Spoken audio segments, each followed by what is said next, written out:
Selamat hari Minggu, Bapak, Ibu, Saudara yang dikasihi Tuhan Yesus Kristus. Warta lisan kebaktian hari Minggu 13 April 2025. Mohon perhatian Bapak, Ibu, Saudara-saudari untuk warta berikut ini. Pelatihan Basic Life Support. Bapak, Ibu, Saudara-saudari yang terkasih dalam Yesus Kristus, kejadian darurat dapat menimpa siapa saja, kapan saja dan di mana saja. Tidak kecuali saat kita sedang bersekutu dan berkumpul bersama. Bapak Ibu mungkin sudah pernah juga mengalami sendiri ketika orang di sekitar kita terkena serangan jantung atau kondisi darurat medis lain. Di saat seperti itu, harapan terbaik bukan pada tenaga medis, tetapi pada orang-orang di sekitar kita. Karena itu GKI Cipinang Elok ingin memperlengkapi umat dengan keterampilan Basic Life Support agar kita siap menolong sesama. Berikut videonya.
Pelatihan diadakan pada hari Minggu hari ini, 13 April 2025 dan terbuka untuk semua jemaat, tanpa perlu latar belakang medis.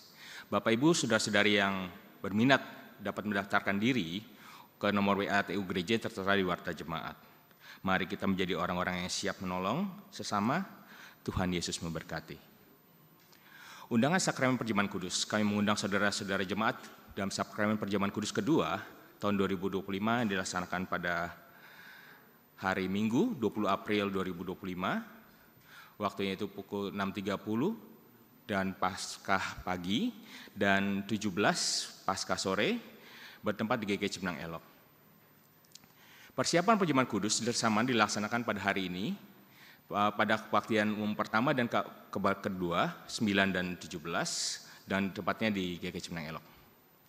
Untuk mempersiapkan diri, jemaat diharapkan membaca dan merenungkan serta menghayati firman Tuhan dari 1 Korintus 11 ayat 17 sampai 34. Perjamuan Kudus ke rumah, Majelis Jemaat akan melayankan Perjamuan Kudus ke rumah-rumah bagi Bapak Ibu yang membutuhkan pelayanan di rumah, khususnya bagi oma, opa, dan saudara-saudara yang terkendala untuk datang ke gereja pada hari tersebut. Maka dari itu kami mengundang Bapak, Ibu, Saudara untuk mendaftarkan diri pelayanan Sakramen Perjamuan Kudus ke rumah. Pelayanan dibuka pada tanggal 6 April dan ditutup pada tanggal 19 April pukul 14. Bapak Ibu dapat menghubungi nomor WA gereja 0812 952 10947.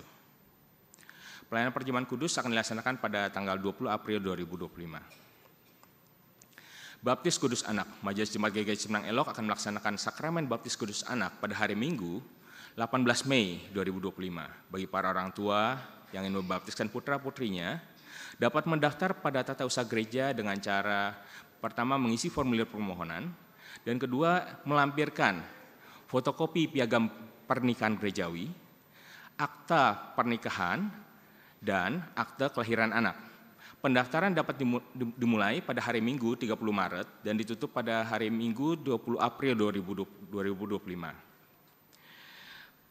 Warta peneguhan dan pemberkatan pernikahan. pada hari Sabtu 10 Mei 2025 pukul 13 bertempat di Gereja Katolik Maria Bunda Segala Bangsa akan dilayankan kebaktian peneguhan dan pemberkatan pernikahan dalam diri Saudari Desinia Oktaviani Pratiwi, putri dari Penatua Sumarno, dan Ibu Dwi Retno Pinasti, dengan Saudara Johannes Yogi Kusuma, putra dari Bapak Kris Darmanto dan Ibu Maria Siswanti. Keberatan dari jemaat karena alasan yang berdasarkan Alkitab dan Tata Gereja GKI dapat disampaikan secara tertulis kepada Majelis Jemaat pada paling lambat pada hari Minggu 27 April 2025.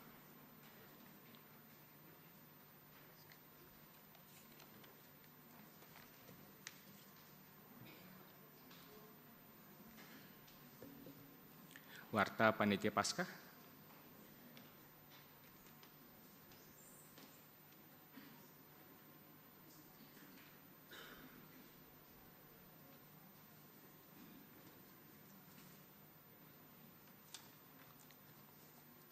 Selamat pagi, Bapak, Ibu, Saudara-saudari yang terkasih di dalam Tuhan Yesus.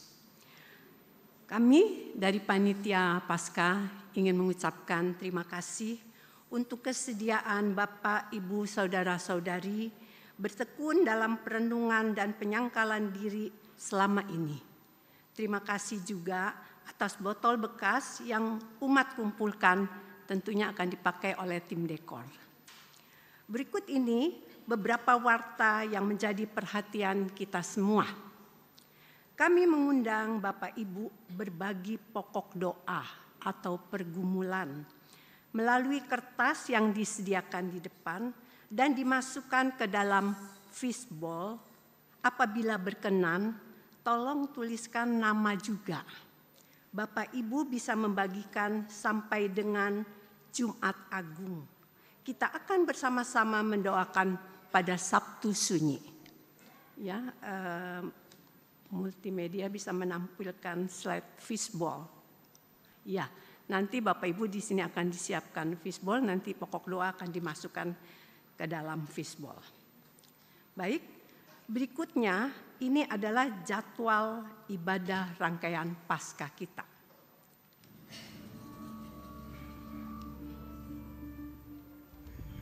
Take this and eat. This is my body given for you.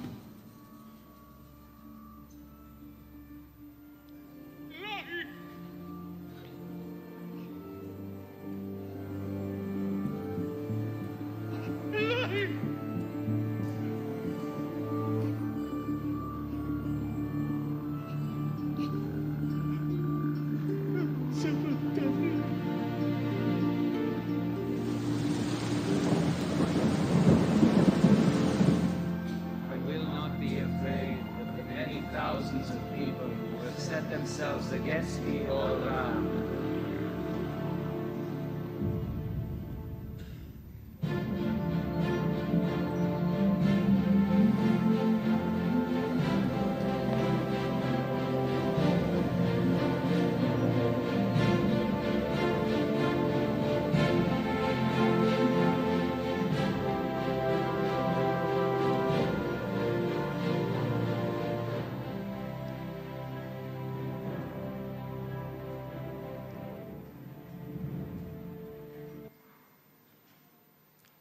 Ya, Bapak Ibu, sesuai dengan tadi slide yang ditampilkan, yang pertama adalah ibadah Kamis Putih.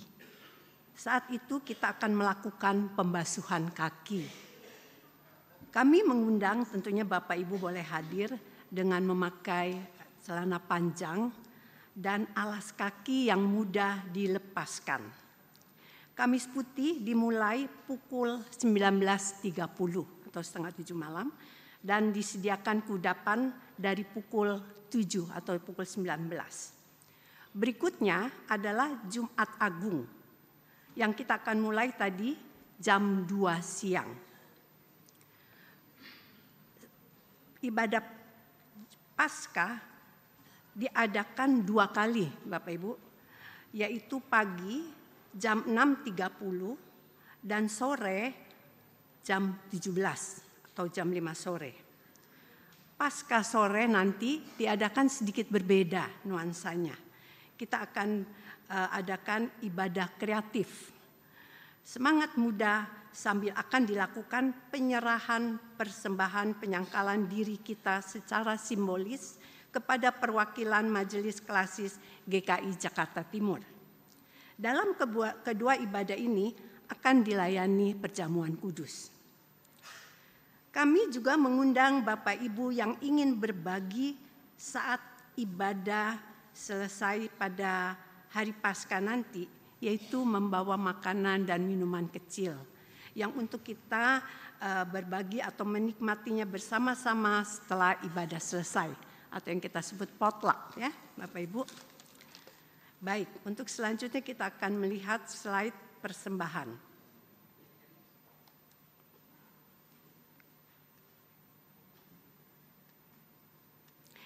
Persembahan penyangkalan diri total terkumpul sampai 12 April adalah sebesar Rp25.286.160. Kami mengucapkan syukur atas partisipasi Bapak dan Ibu dalam persembahan penyangkalan diri kita. Ya, baik, multimedia menampilkan pembangunan asrama. Ya, Bapak Ibu, ini adalah update pembangunan asrama yang ada di Seko.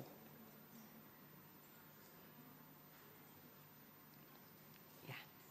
Persembahan penyangkalan diri ini terus kita lakukan sampai dengan tanggal 20 April. Cara penyalurannya masih seperti biasa, seperti yang kemarin-kemarin, yaitu satu, melalui amplop persembahan penyangkalan diri dan memasukkannya ke kotak yang ada di depan, lalu atau transfer ke BCA dengan nomor rekening 272119922 atas nama GKI Cipinang Elok dengan memasukkan nominal ditambahkan Rp40. Misalnya 100.000 menjadi Rp140. Sekian Warta Paskah hari ini.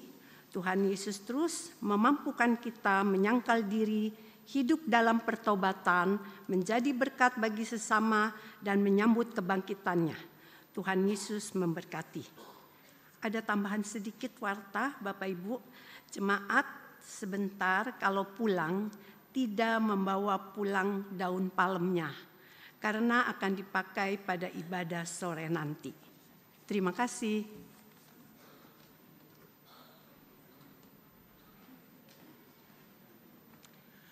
Bapak Ibu, saudara-saudari yang terkasih, saat ini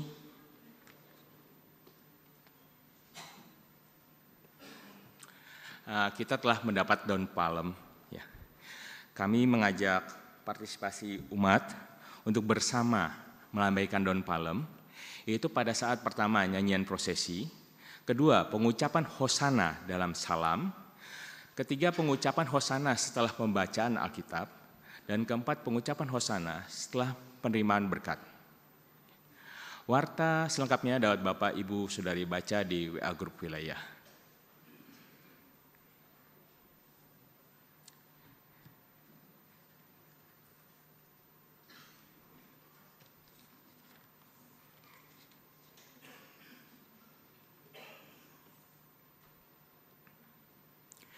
Ibadah kita pagi ini dilayani oleh Pendeta Henry Salim, Majelis Tugas Penatua Sumarno, Penatua Ruth, Penatua Ratih, Penatua Yohana, dan Penatua Peter. Pemandu pujian Bapak Heru dan Penatua Erin, pengiring pujian Servideo, pengisi pujian PS Gloria, multimedia dan sosistem Saudari Feli, Saudara Stephen, dan Saudari Yosep. Majelis dan Jemaat GKI Cipinang Elok sebelum mengucapkan banyak terima kasih atas pelayanan Bapak, Ibu, dan Saudara-saudari. Sebelum memulai ibadah, marilah kita siapkan hati dan pikiran kita dengan bersatu teduh sejenak.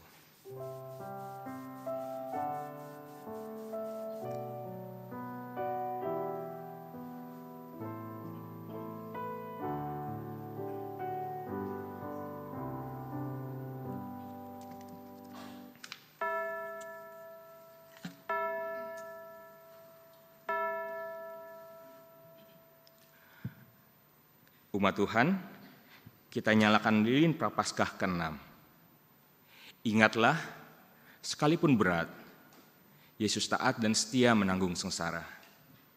Maka bertobatlah, berbaliklah kepada Tuhan.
Ketika Yesus mendekati Yerusalem, di tempat jalan menurun dari Bukit Zaitun, mulailah semua murid yang mengiringi Yesus bergembira dan memuji Allah.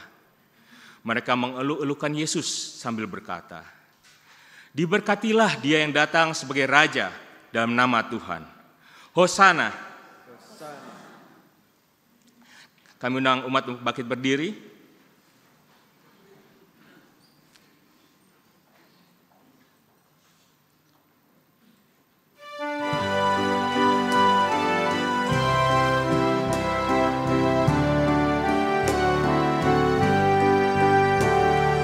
Hosana,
Jemaat Tuhan, ibadah Prapaskah yang ke-6 ini berlangsung karena pertolongan kita adalah dalam nama Tuhan yang menjadikan langit dan bumi.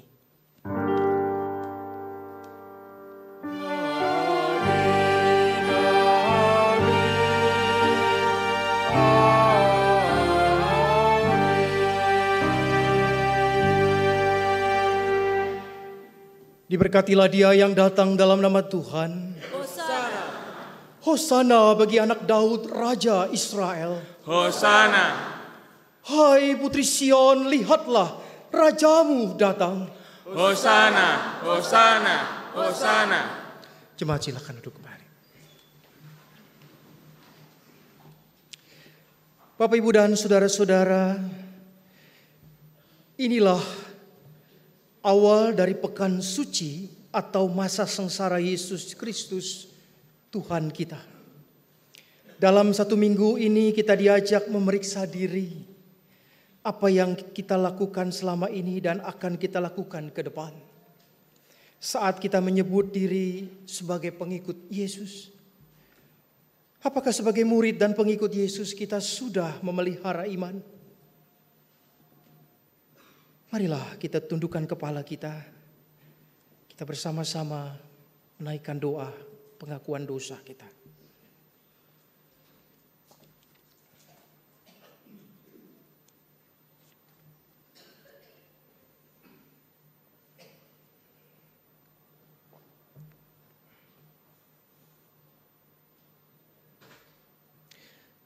Dalam kemanusiaan seorang nabi bernama Yesaya menuliskan refleksi diri dan pesan yang ia petik ketika menyaksikan kesengsaraan sang hamba Tuhan. Tuhan Allah telah memberikan kepadaku lidah seorang murid, supaya dengan perkataan aku dapat memberi semangat kepada orang yang letih lesu. Pagi demi pagi ia mempertajam pendengaranku untuk mendengar seperti seorang murid. Tuhan Allah telah membuka telingaku dan aku tidak memberontak, tidak berpaling pula ke belakang. Aku memberi punggungku kepada orang-orang yang memukul aku dan pipiku kepada orang-orang yang mencabut janggutku. Aku tidak menyembunyikan mukaku ketika aku dihina dan diludahi. Akan tetapi Tuhan Allah menolong aku, sebab itu aku tidak mendapat aib. Sebab itu aku meneguhkan hatiku seperti keteguhan gunung batu. Karena aku tahu bahwa aku tidak akan mendapat malu. Saudara-saudara, refleksi dan pengalaman iman Nabi Yesaya membawa kita ingat bahwa kita harus belajar terus menjadi seorang murid Tuhan dan memberi diri taat sebagai hamba Tuhan.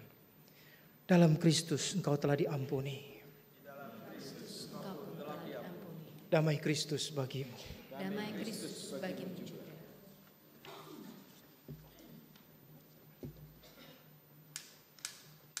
Puji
Saudara-saudara, marilah kita mempersiapkan diri untuk membaca berita dari firman Tuhan. Firman yang akan mengantar kita untuk memasuki di pekan suci, di masa-masa di mana kita terus diajak untuk menghayati sengsara, derita, dan kematian Kristus. Mari Bapak, Ibu, dan saudara-saudara, kita berdoa.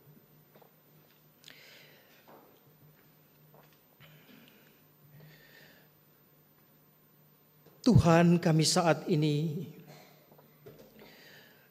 ingin maju dan melangkah bersama iring-iringan orang-orang yang ada di kota Yerusalem,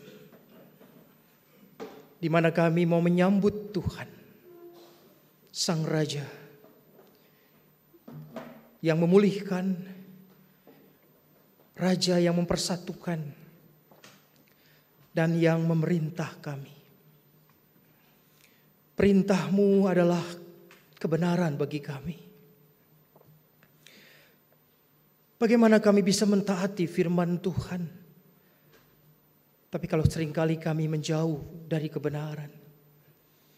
Bagaimana kami bisa menyebut diri kami pelaku firman Tuhan, kalau yang kami lakukan adalah sebaliknya? Terkadang hanya menjadi ingatan saja firman-Mu. Bahkan terkadang kami lupa apa yang Tuhan beritakan kepada kami ketika kami kembali ke rumah kami masing-masing.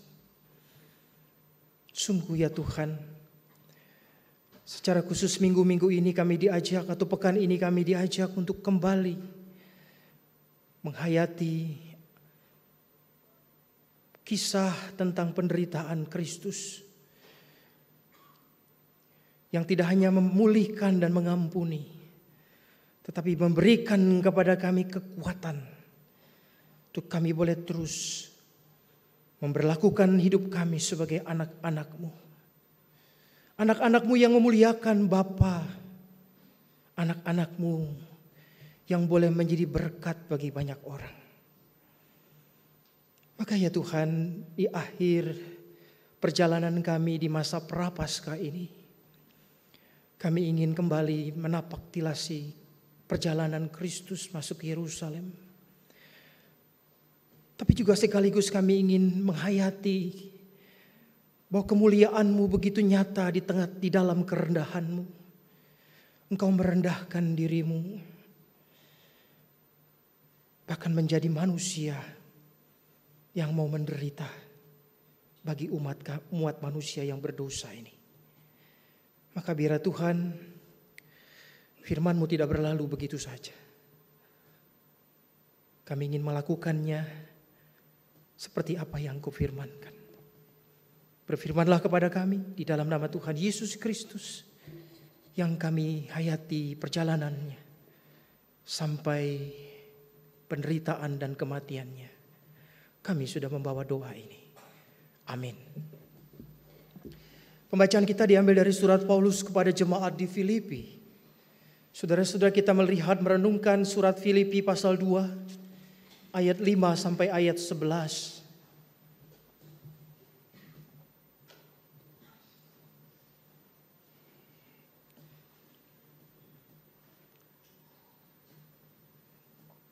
Demikianlah pembacaan firman Tuhan. Hendaklah kamu dalam hidupmu bersama menaruh pikiran dan perasaan yang terdapat juga dalam Kristus Yesus, yang walaupun dalam rupa Allah tidak menganggap kesetaraan dengan Allah itu sebagai milik yang harus dipertahankan, melainkan telah mengosongkan dirinya sendiri dan mengambil rupa seorang hamba dan menjadi sama dengan manusia. Dalam keadaannya sebagai manusia, ia telah merendahkan dirinya dan taat sampai mati, bahkan sampai mati di kayu salib. Itulah sebabnya Allah sangat meninggikan dia dan mengaruniakan kepadanya nama di atas segala nama, supaya dalam nama Yesus bertekuk lutut segala yang ada di langit, di atas bumi dan di bawah bumi, dan segala lidah mengaku Yesus Kristus adalah Tuhan, bagi kemuliaan Allah Bapa. Demikianlah pembacaan firman Tuhan, yang berbahagialah setiap mereka yang mendengarkan firman Allah dan yang memeliharanya. Hosana.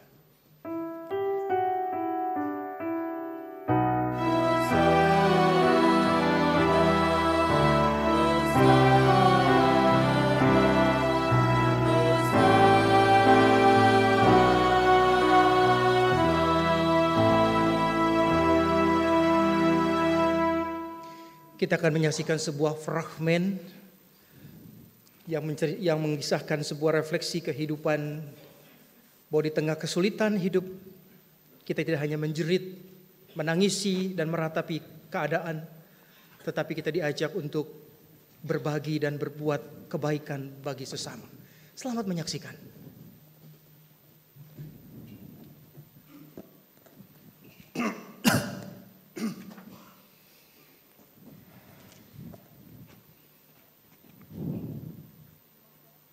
Duduklah, Nak.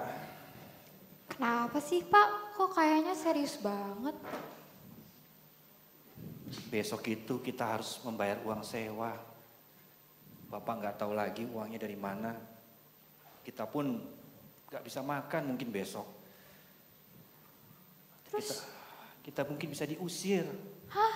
Terus kita gimana dong Pak? Aduh, nggak tahu lah. Bapak nggak punya rencana apa-apa. Bingung. Maafkan Bapak ya, Nak, ya, sudah membuat kamu susah. Enggak, jangan ngomong gitu Pak. Sama-sama Bapak aku seneng kok. Gimana ya? Oh Pak, kan beberapa hari lagi tuh hari Minggu Palem tuh. Kita jualan aja daun palem. Daun palem? Kan gampang tuh ditemuinnya, modalnya juga gak banyak Pak. Iya ya, mungkin mereka membutuhkan dekor di gereja dan di rumah. Nah bener tuh, aku cari dulu ya Pak. Yuk, silakan. Ayo, kita cari. Yang ini kayaknya bagus nih. Mana lagi ya? Enak, sudah siap daun palemnya? Udah pagi Pak, nih, kita banyak jualan yuk. nih. Oke, aku juga udah bawa ini Pak. Mari aku Telur bantu. rebus tinggal 2. Ya, mari bantu. Yuk. Kakek, misi kek, pagi. Pagi, Dek. Pagi, Kek. Kakek udah sarapan pagi ini? Kok lemes banget kayaknya? Belum. Anakku terlambat kirim uang. Katanya baru besok bisa kirim. Ya sudahlah. Hari ini aku puasa saja. Kek, ini aku punya telur rebus. Kakek makan ini aja gak apa-apa. Buat Makasih. kakek aja. Iya, Kek. Dimakan. Ya. Setelah kami jualan palem ini dan kami bisa sisihkan uang untuk kontrak, kami akan belikan makanan, kita makan bersama. Ya, Kek ya? Iya. Ya udah, kami pergi dulu ya, Kek. Pamit ya, Kek. Iya. Ayo kita Anak jualan. muda. Ayo, sini Pak, aku bantuin beberapa. Hatimu sungguh amat baik. Palem. Dibeli. Palem. Mbak, Mas, beli yuk. Aduh, kok gak ada yang mau beli ya?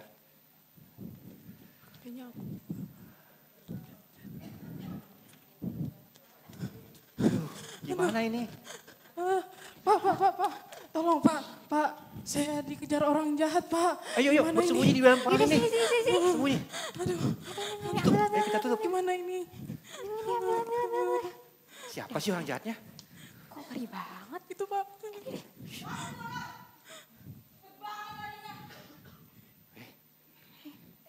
Iya. Lihat orang lewat sini gak Pak?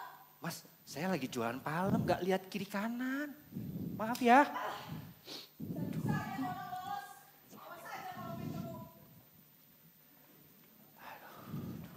Anak muda, keluarlah. Sini, Sudah Kak, aman. sini. Udah Pak. Siapa sih mereka? Itu Pak, debt kolektor. Kakak, ini kakaknya kasihan banget Pak. Kita bawa pulang aja. Hah? Daun palem kita aja gak laku, kita bawa dia pulang. kasihan Pak. Kita nggak bisa makan, Nak. Oh iya Pak, saya ada uang 10.000 nih. Bisa buat beli nasi goreng, makan berempat. Hah? Ya, saya beli dulu ya. Pegang dulu ya. Iya, udah.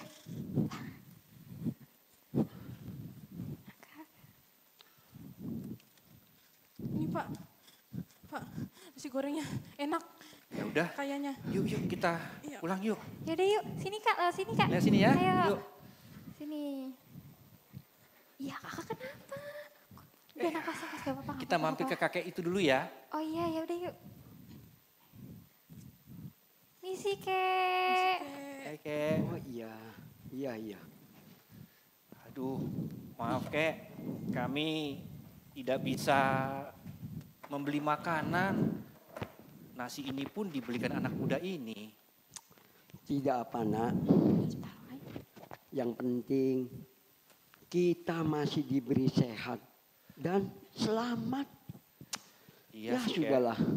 Ayo kita makan seadanya saja. Ya Kek, makan dulu aja gak apa-apa Kek. Kakek yang duluan deh. Iya. Ah. Siapa tuh? Elah, kalian iki saya cari-cariin loh dari tadi. Pada sembunyi di sini enak banget ya kalian. Kalian udah nunggak berapa lama itu? Aduh maaf Bu, kami bukan sembunyi. Kami hanya ingin berbagi dengan kakek ini, dengan makanan. Maaf ya Bu, kami bukan sembunyi. Sabar nak, sabar. Mereka memberi saya makan karena anak saya terlambat kirim uang. Iya Bu. Bener Bu, dari pagi kakeknya lemes belum makan. Iya. Ini aja. Ini pun kita makan satu porsi nasi untuk berempat. Beneran, kalian makan satu porsi bareng-bareng. Iya, heeh. Iya Bu. Ya mau bagaimana lagi ya Bu. Habis kami jualan gak laku dan mungkin kami gak bisa bayar kontrak rumah. Ini Bu, belum laku semua. Iya. Kalau udah tahu kalian kurang uang, kenapa uangnya dipakai buat beli nasi? Ya kasihan, kami hanya ingin berbagi supaya kami bisa berbagi dengan kakek ini. Iya, betul. Bu, kakek ini dari kemarin belum makan Bu. Kasihan banget Bu, melas gitu mukanya Bu. Yowes, karena kalian ini orang-orang baik, saya bantu deh. Saya beli nih daun palem kalian ini. Saya juga perlu buat dekor gereja. Puji bener, Bu. Tuhan, Makasih. haleluya. Tuhan sayang ya sama kita. Iya, Iya, Tuhan memang sangat sayang dan tak pernah meninggalkan orang yang dikasihinya. iya. Mari Bu, saya bungkuskan daun palemnya. Bu, Kita bantu dekornya nak. oke siap. Ayo Kek. Iya, Kek, nasi gorengnya Kek. Jangan lupa dimakan ya Kek. Iya, yuk. makasih.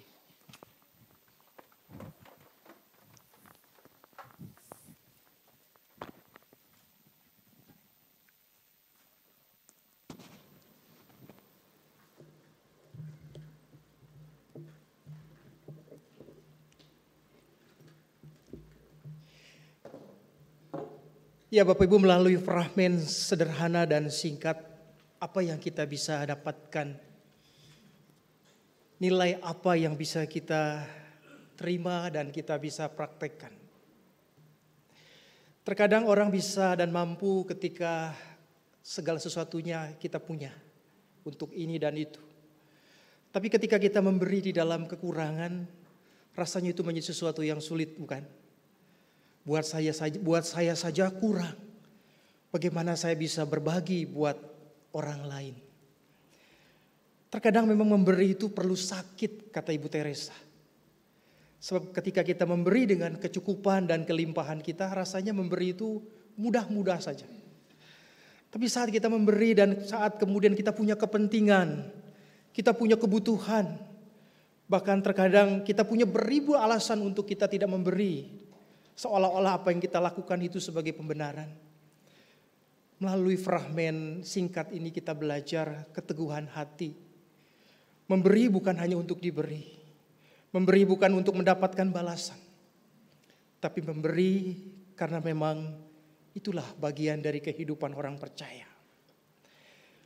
Bapak Ibu dan saudara-saudara, hari ini adalah hari di mana kita memasuki minggu terakhir, minggu-minggu Prapaskah. Gereja menyebutnya sebagai Minggu Palmarum atau Palm Week. Ya, setiap umat hari ini, baik Protestan maupun Katolik, saya rasa kita semua akan membawa sebuah setangkai daun palem. Ya, daun palem ini bukan sekedar aksesoris dan pemanis dalam Minggu Palem, walaupun disebut sebagai Minggu Palem. Tapi daun palem ini punya simbol. Bagi orang-orang Yahudi dan orang-orang di zaman dulu, daun palem ini adalah simbol kemenangan. Setiap raja yang datang disambut dengan melambai-lambaikan daun palem di zaman Israel. Sama halnya ketika Tuhan Yesus masuk ke kota Yerusalem, bukan? Ketika tadi Bapak Ibu dan kita semua masuk dalam prosesi ibadah, setiap kita diminta untuk melambai-lambaikan daun palem.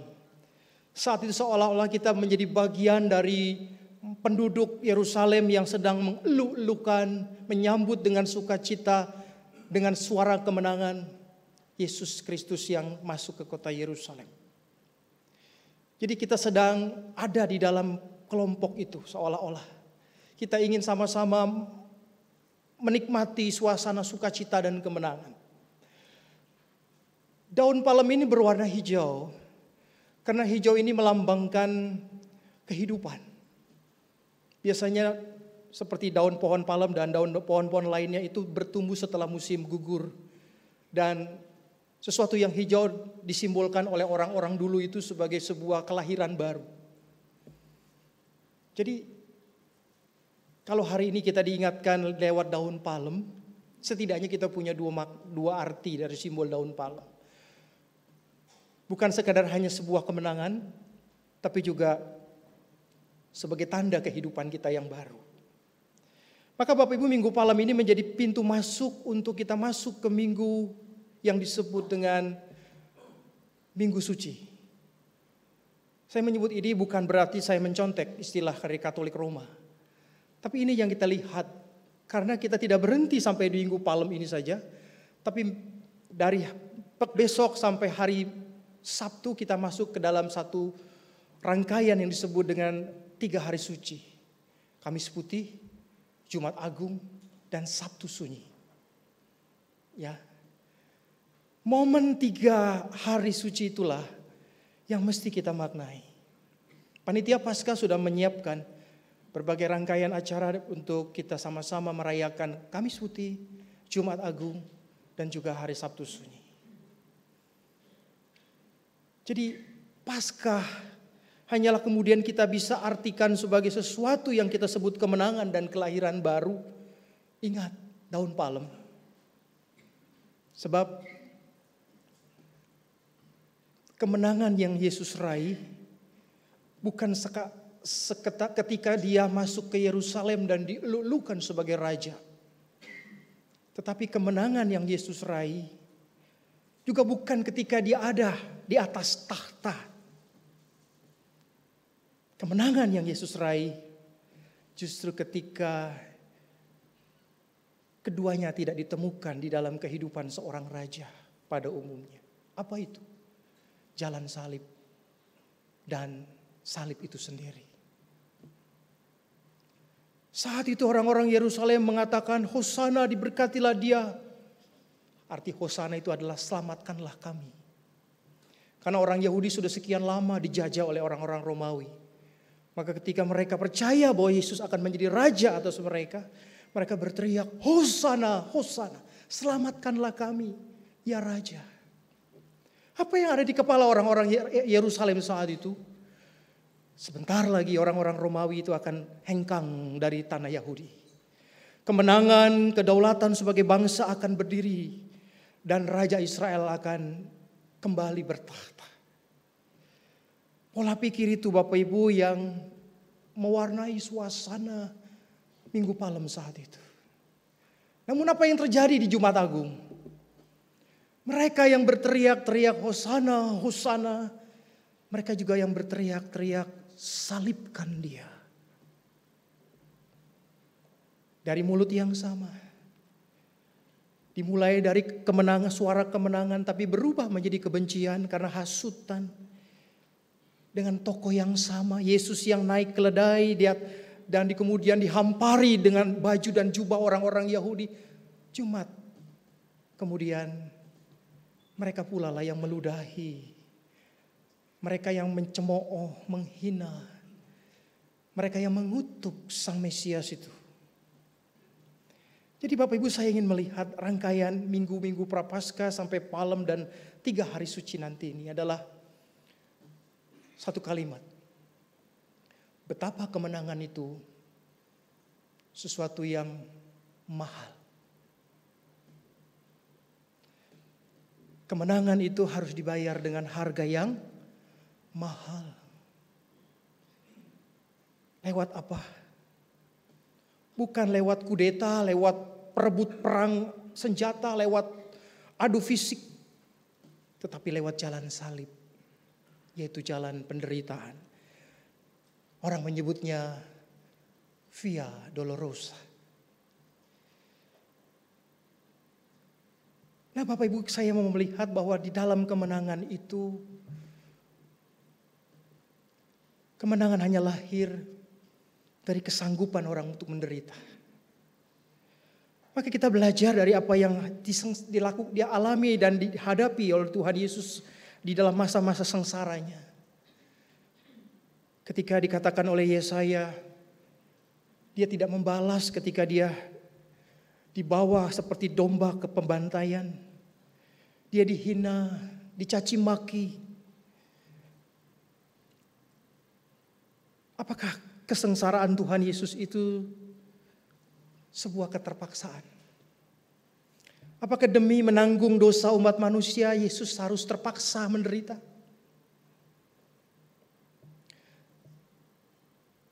Di dalam Allah tidak ada keterpaksaan. Semua keputusan Allah ada di dalam kedaulatannya. Semua keputusan Allah itu di dalam karya dan kasih-Nya. Karena di dalam kasih itu tidak ada keterpaksaan. Bapak Ibu, hari ini kita diajak untuk sama-sama melihat bagaimana ketika Yesus dilulukan di Yerusalem, justru kemenangan itu bukan datang dari luar diri Yesus. Tetapi ketika Yesus melawan segala apa yang menjadi kecenderungan manusia. Coba kita lihat gambarnya seperti ini misalnya. Tolong dibantu. Kemenangan itu bukan ketika orang-orang Yahudi melambai-lambaikan daun palem saja.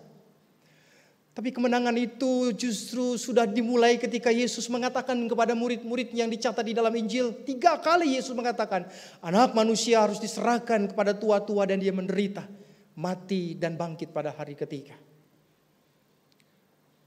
Yesus tidak merubah apa yang menjadi rencana Allah bagi dirinya. Walaupun pada saat Yesus masuk ke Yerusalem, Yesus juga tidak mengatakan bahwa ternyata inilah yang harusnya menjadi rencana Allah ketika mereka menginginkan aku menjadi raja atas mereka. Yesus memilih kehendak Bapanya ketimbang kehendak manusia. Walaupun tidak mudah. Maka hari ini Bapak Ibu dan kita semua diingatkan pada satu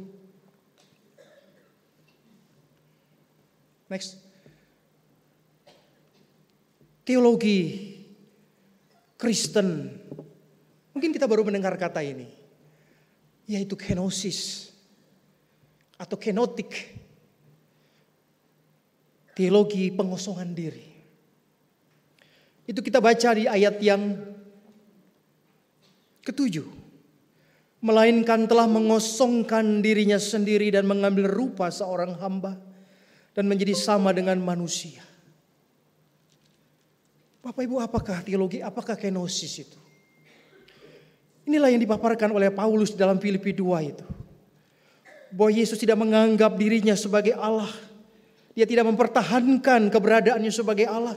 Tapi dia merendahkan dirinya. Bahkan mengambil rupa seorang hamba. dan mengosongkan dirinya. Jadi mengosongkan dirinya seolah-olah itu melepaskan keilahiannya untuk kemudian tidak hanya menjadi sama dengan manusia, tetapi merendahkan dirinya untuk bersedia taat dan menderita bahkan mati di kayu salib. Ini kenosis. Dan ini buat saya adalah sesuatu yang tidak hanya menjadi nilai keimanan kita, tapi cara hidup keimanan kita. Karena apa? Karena sebelum Paulus mengatakan di ayat 5 sampai ayat 11, Paulus ingin mengatakan bahwa kalau hidup kita mau seperti Kristus, kata Paulus, jadi di dalam Kristus ada nasihat, ada penghiburan kasih dan seterusnya. Sempurnakanlah sukacitaku dengan ini. Ayat 2. Hendaklah kamu sehati sepikir dalam satu kasih, satu jiwa, satu tujuan, dan tidak mencari kepentingan sendiri atau puji-pujian yang sia-sia. Sebaliknya hendaklah engkau rendah hati seorang terhadap yang lain dan menganggap yang lain lebih utama daripada dirinya sendiri. Berawal dari nasihat Paulus kepada orang-orang Filipi, Paulus ingin mengatakan bahwa di dalam Kristus itu kita menemukan bahwa ketika dia mengosongkan dirinya, bahkan ketika dia menganggap keilahiannya itu menjadi sesuatu yang tidak harus dipertahankannya, maka ada hal yang lebih daripada itu. Kemuliaannya tidak nampak pada keilahiannya yang jauh di sana, tapi keilahiannya nampak melalui caranya dan di dalam kehendaknya. Oh Bapak Ibu dan saudara-saudara, ini sesuatu yang tidak ada di dalam agama manapun. Allah yang tidak hanya turun, Allah yang tidak hanya berinkarnasi menjadi manusia, tetapi Allah yang tidak hanya juga ingin disembah-sembah dan dipuja-puja, tetapi Allah yang justru, kalau orang Jawa bilang itu ndelosor, Allah yang merendahkan, membungkukkan dirinya, membasuh kaki murid-muridnya. Allah yang tidak menganggap bahwa apa yang ada padanya itu melulu hanyalah bagaimana manusia menyembahnya, tetapi bagaimana dia memperlihatkan kepada manusia, bagaimana manusia memperlakukan manusia. Sempurna bukan? Jadi agama itu bukan saja bagaimana orang punya konsep tentang Tuhan. Orang punya berbagai macam ritual untuk menjadikan pribadi itu sebagai Tuhan yang dihormati. Tetapi konsep beragama itu seperti salib. Bagaimana orang menjaga keseimbangan hubungan vertikal, hubungan dengan Allah, tapi juga kemudian diimbangi dengan hubungan dengan sesamanya. Maka saya ingin mengatakan bahwa di dalam kemanusiaan Yesus tidak berkurang sekecil apapun sifat keilahiannya. Dan justru sifat keilahian Yesus itu nampak di dalam kemanusiaannya. Saya seringkali merenungkan mengapa Yesus menjadi manusia, Allah menjadi manusia. Saya seringkali mengatakan, saya belajar mengatakan begini. Mungkin supaya manusia belajar bagaimana menjadi manusia dari Yesus. Sebab banyak orang tahu tentang Tuhan, tapi tidak memperlakukan manusia sebagaimana adanya. Orang begitu rajin ibadah sana, ibadah sini, tapi perilaku dan perbuatannya terhadap sesamanya jauh dari apa yang seharusnya. Refleksi diri Bapak Ibu. Agama ini bukan hanya seperangkat aturan dan kewajiban ritual. Agama adalah bicara kemanusiaan. Agama bicara bagaimana setiap orang melihat sesamanya sama dengan dirinya sendiri. Hari ini kita belajar dari apa yang disebut ayat ini mengatakan, hendaklah dalam hidupmu bersama menaruh pikiran dan perasaan yang terdapat juga di dalam Kristus Yesus. Oh, artinya Bapak Ibu ini bukan berarti kita hanya tahu secara logika apa yang kita pelajari tentang Kristus sepanjang masa prapaskah ini. Tapi juga kita ingin mengatakan bahwa ada pikiran, tapi juga dilengkapi dengan perasaan. Kalau kita hanya membawa hari ini, kita belajar apa?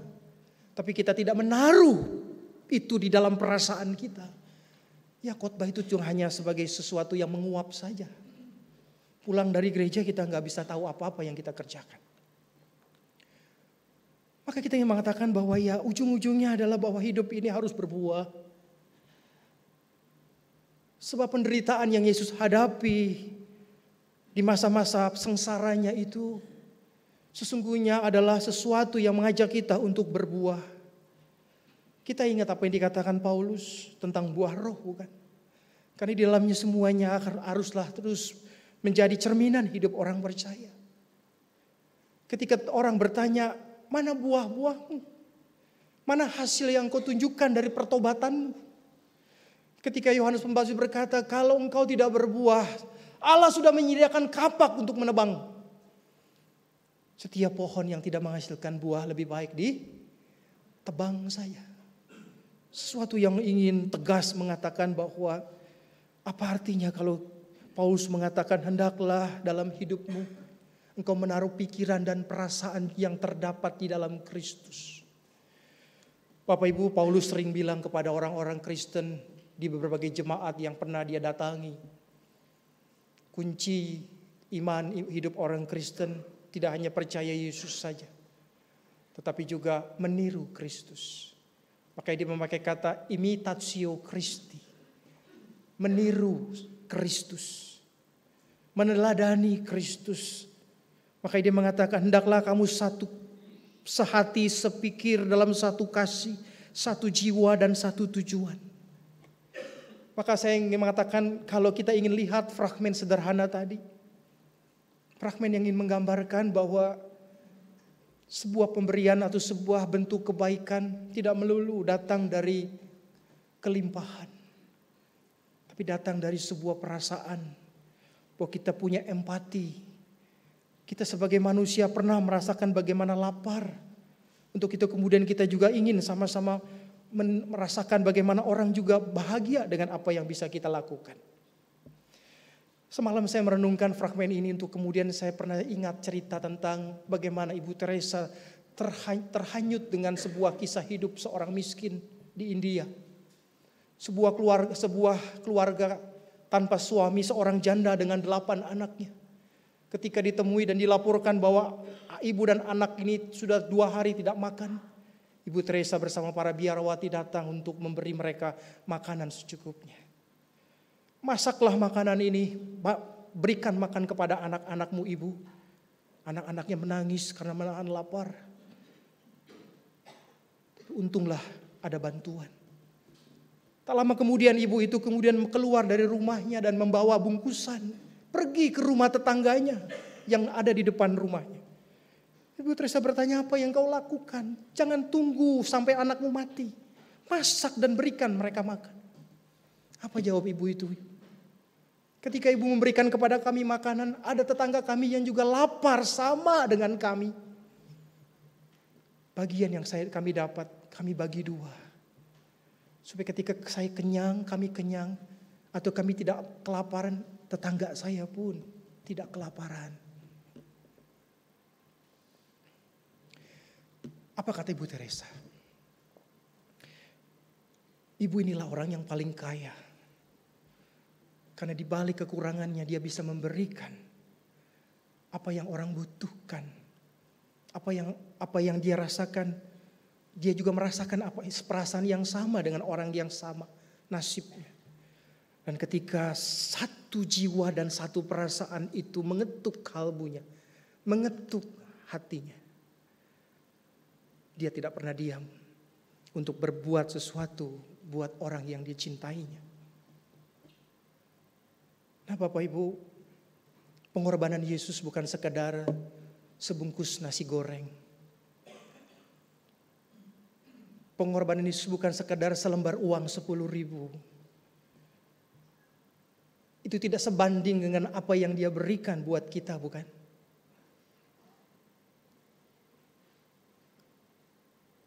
Penderitaan yang dialami, yang dijalaninya adalah semata-mata Untuk kita belajar bahwa kemenangan itu terkadang datang lewat jalur yang tidak mudah.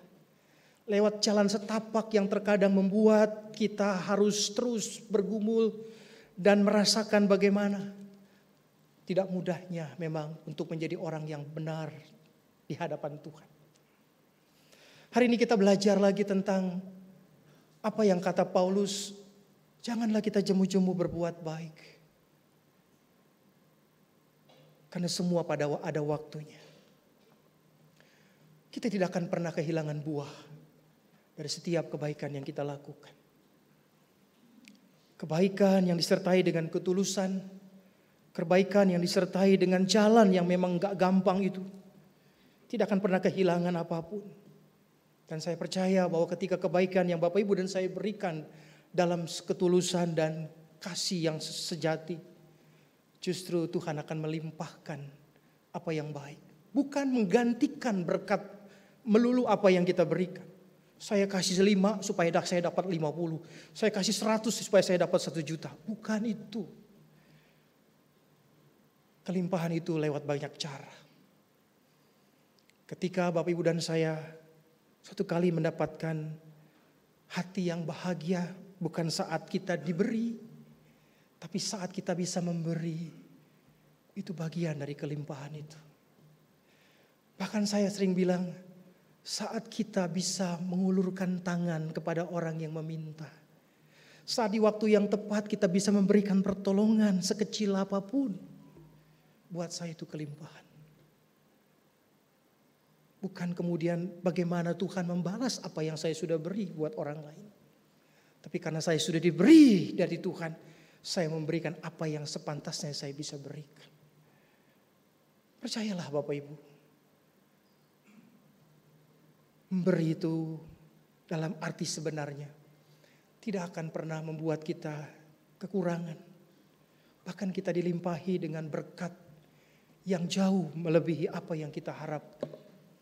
Bukan sekedar hal-hal yang bisa dihitung dan bendawi. Tetapi sesuatu yang kemudian mengatakan bahwa seperti mungkin luapan hati sang janda dengan 8 anak tadi. Bahwa di dalam kekurangan Tuhan memakai setiap orang yang mau dan mampu memberi dengan sukacita. Teruslah menebar kebaikan. Teruslah jadikan daun palem ini sebuah simbol kemenangan. Bahwa kemenangan bukan diraih ketika kita hanya lalu bebas dari masalah. Kemenangan bukan diraih ketika kita hanya bisa menghadapi ini dan itu. Tapi kemenangan hanya bisa diraih, dan ini paling sulit, ketika kita menang melawan ego kita. Melawan pementingan diri kita sendiri. Melawan begitu banyak alasan bahwa kita hanya menuntut orang lain untuk diperhatikan. Bukan bagaimana kita memperhatikan orang lain. Daun palem ini menjadi simbol kemanusiaan kita. Bahwa kita harus pangkas sesuatu yang tidak ada gunanya. Karakter yang tidak berkenan. Sehingga muncullah kehidupan yang ditandai dengan buah-buahnya. Dari buahnya lah, kata Yesus, saudara dan saya dikenal. Amin. Mari kita mengambil saat hening. Setelah itu saya mempersilahkan pujian paduan suara Gloria.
Mari kita bangkit berdiri bersama-sama dengan umat Allah di masa lalu, masa kini, dan masa depan.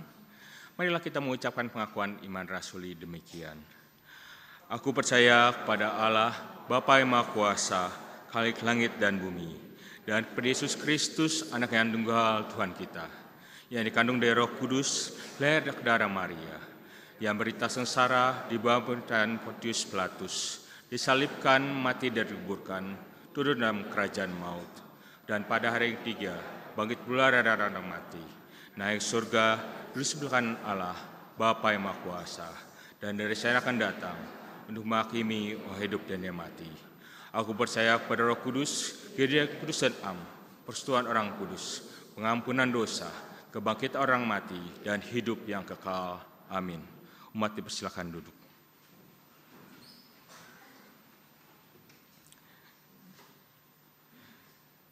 Persiapan perjamuan kudus.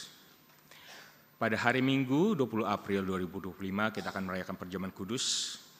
Untuk menyambut dan ikut serta dalam perayaan itu, marilah kita mempersiapkan diri bersama-sama.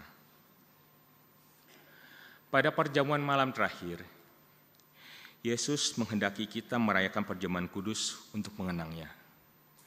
Mengenang Kristus berarti mengalami kehadirannya seperti muridnya dahulu mengalami kehadirannya bersama mereka.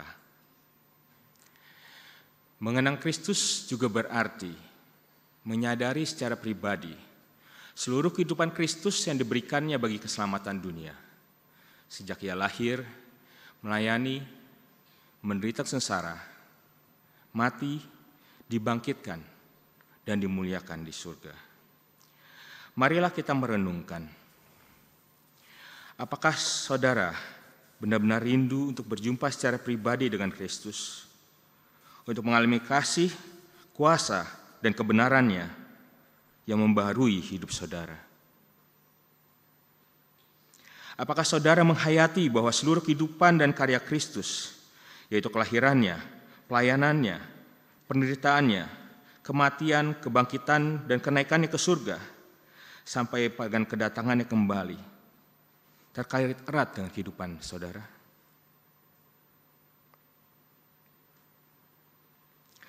Pada perjamuan malam terakhir, ketika Kristus memecah roti dan mengangkat cawan, ia memegang tubuh dan darahnya sendiri kepada murid-muridnya. Menerima tubuh dan darahnya berarti persatukan dengan Kristus, sehingga ia menjadi kepala dan kita tubuhnya. Menerima tubuh dan darahnya berarti dipersatukan dengan semua orang yang menerimanya juga menjadi satu tubuh dan satu roh. Marilah kita merenungkan, apakah saudara menghayati bahwa Kristus adalah kepala kehidupan saudara? Dalam hidup berjemaat, berkeluarga, dan pekerjaan saudara? Apakah saudara menghayati bahwa saudara adalah anggota tubuh Kristus yang saling mengasihi seorang terhadap yang lain?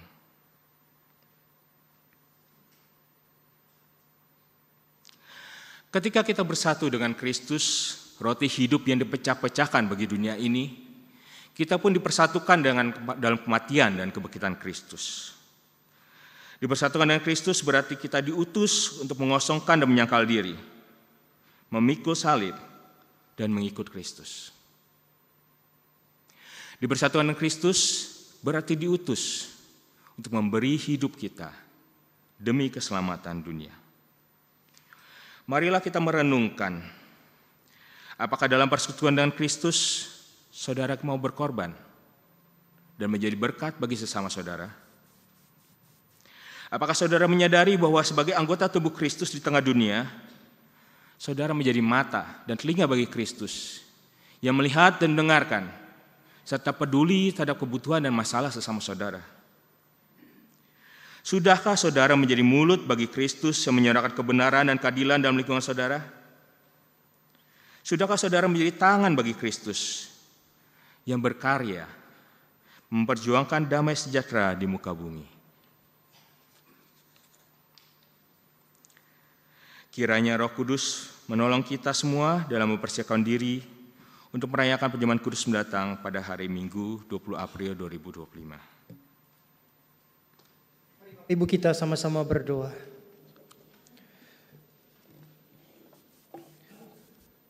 persiapan perjamuan kudus yang sudah kami lakukan, biarlah tidak hanya saat ini saja di tempat ini bersama-sama sebagai jemaat. Persiapan ini juga kami mau sama-sama jalani ya Tuhan dalam kehidupan pribadi kami masing-masing. Sehingga dalam penghayatan kami akan makna perjamuan kudus itu sungguh-sungguh mampu membaharui kami, iman percaya kami di tengah-tengah perjalanan hidup kami yang tidak semakin mudah ini. Kiranya Tuhan menolong kami supaya kami mampu mempersiapkan apa yang Tuhan undang bagi kami di meja perjamuan-Mu di hari Paskah nanti. Tuhan, saat ini kami ingin mendoakan untuk rangkaian Kamis Putih, Jumat Agung, Sabtu Sunyi dan juga perayaan Paskah sepanjang pekan ini.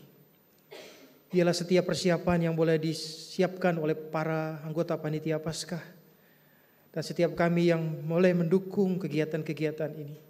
Sungguh ya Tuhan, perayaan ini memberi tempat dan makna buat setiap kami yang mengikutinya.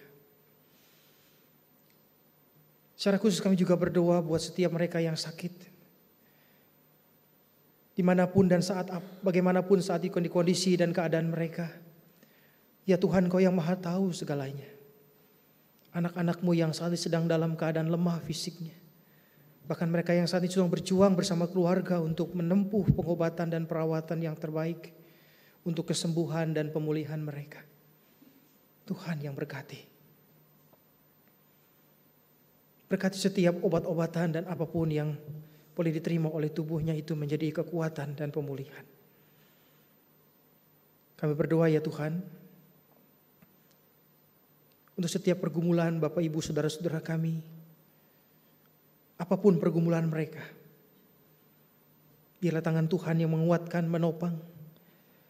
Roh Kudus boleh memberikan kepada mereka hikmat, sehingga mereka dibimbing terus untuk menemukan apa yang menjadi perkenanan Tuhan dalam hidup mereka. Kami berdoa ya Tuhan untuk negara kami.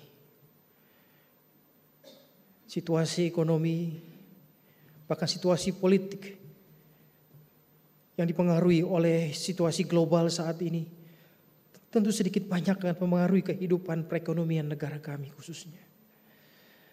Kami tetap hanya percaya Tuhan yang akan terus membimbing pemerintah kami di dalam mereka mengambil kebijakan yang baik, walaupun terkadang sulit untuk memutuskan apa yang terbaik untuk negara dan bangsa. Demikian juga untuk para pemimpin dunia. Bahkan ketika negara-negara mereka saat ini sedang berkecamuk oleh perang saudara dan konflik di antara negara satu dengan yang lainnya. Bapa, pulihkanlah kehidupan dunia ini. Dengarlah setiap jeritan umat manusia yang saat ini membutuhkan kedamaian. Saat ini mereka sedang dihantui oleh ketakutan akibat perang. Kami berdoa buat setiap pihak atau lembaga-lembaga tinggi dunia yang terus mengusahakan jalan damai, jalan yang terbaik. Inilah doa kami ya Tuhan. Kami menyerahkan seluruh kehidupan kami bersama keluarga kami, bersama dengan orang-orang yang mengasihi kami, ke dalam pimpinan penyertaan Tuhan. Doa yang jauh dari sempurna ini kami bawa dan serahkan hanya di dalam nama Tuhan kami Yesus Kristus yang telah mengajar kami berdoa.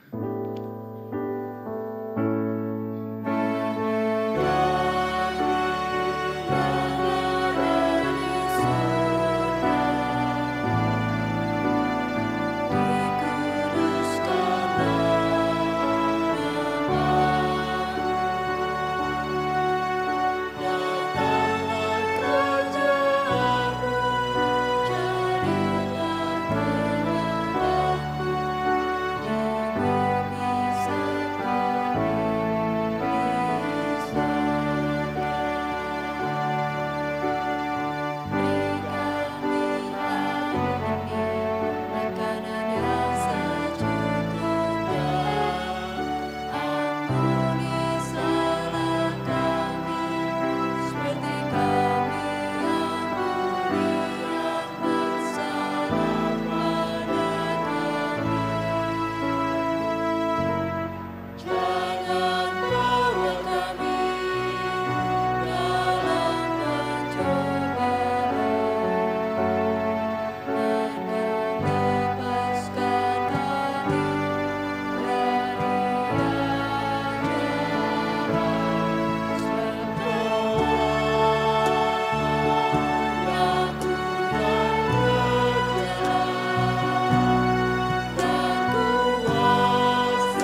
Umat terkasih, marilah kita berikan yang terbaik untuk merespon pengorbanan yang besar. Nats persembahan menurut Mazmur 86 ayat 12. Aku hendak bersyukur kepadamu ya Tuhan Allahku dengan segenap hatiku dan memuliakan namamu untuk selama-lamanya. Dalam tiap ibadah bersama jam 9 jam 17, persembahan kita edarkan lewat kantor persembahan. Bila Bapak Ibu memilih sarana transfer, maka tidak dibatasi pada hari Minggu saja, persembahan dapat ditransfer ke rekening gereja. Dan pada saat ini bisa juga dilakukan dengan QRIS. Dan pada tiap hari dan jam kerja, tata usaha, persembahan dapat dimasukkan ke dalam kotak persembahan di kantor tata usaha.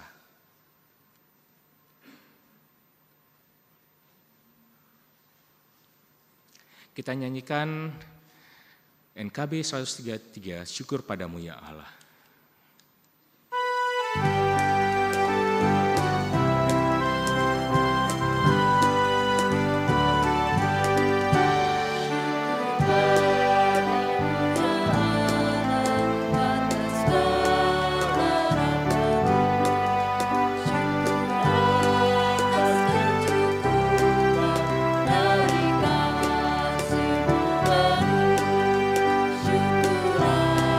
atas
Mari kita berdoa.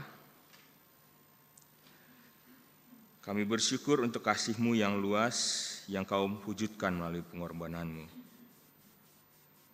Kini kami membawa persembahan kepadamu, bukan hanya dalam bentuk materi, tetapi juga seluruh hidup kami, yang kami persembahkan untuk karya-Mu. Terimalah ya Allah, di dalam nama Yesus Kristus, Juru Selamat, kami berdoa. Amin.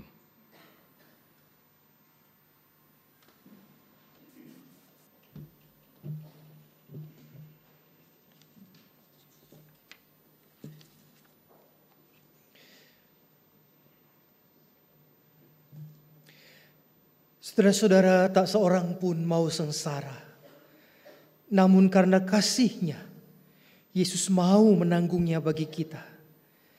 Mari wartakanlah berita ini, kisah yang indah benar.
Saudara-saudaraku, arahkanlah hatimu kepada Tuhan. Kami mengarahkan hati kami kepada Tuhan.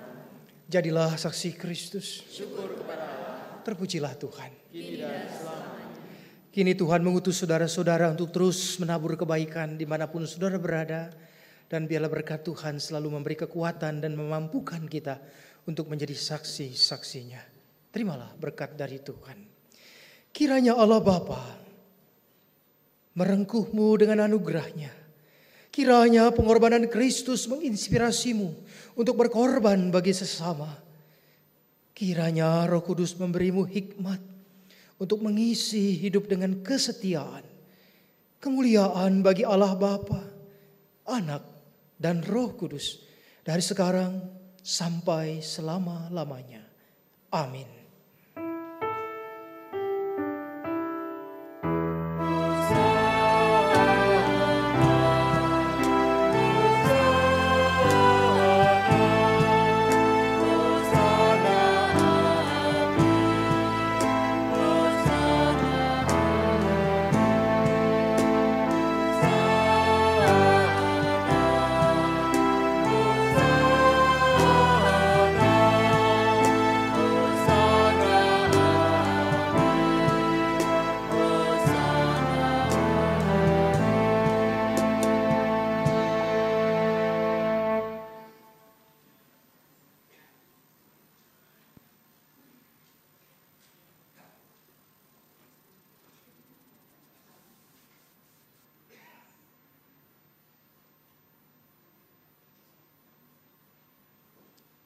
Mari kita kembali menyanyikan KK 144, mari tuturkan kembali.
Saat teduh.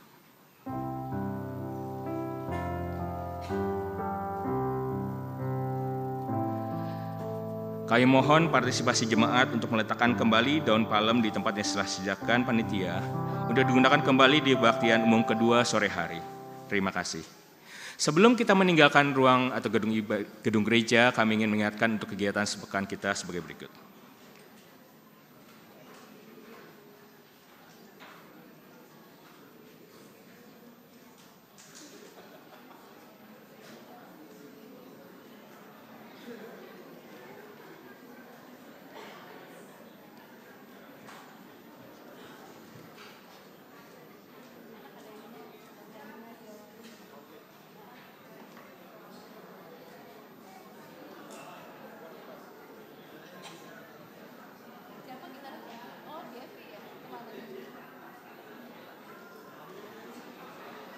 Selamat hari Minggu, Bapak Ibu Saudara sekalian, Tuhan Yesus memberkati.